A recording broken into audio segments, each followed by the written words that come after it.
Alright. So these are elements of crime, and as I've talked about it, we are talking about knows or ought to have known.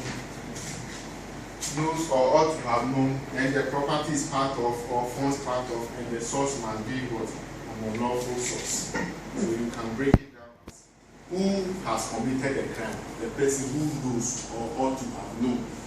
That's the first thing. Then what about the property the person has gained?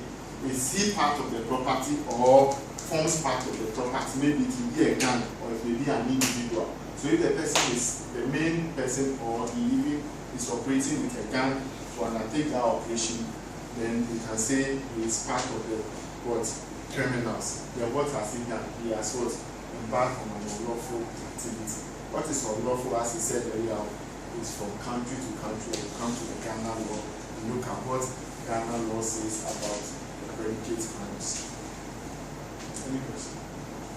Now, I want to say that in establishing who forms part of a gang, when we come to investigation, you will see that every time somebody have to do what they call a flow chart. A flow chart, and look at linkages and accomplish before you can even establish that this Wisconsin University belongs to me. While we're sitting somewhere in Choco, and there are layers that will block me from being accessed to.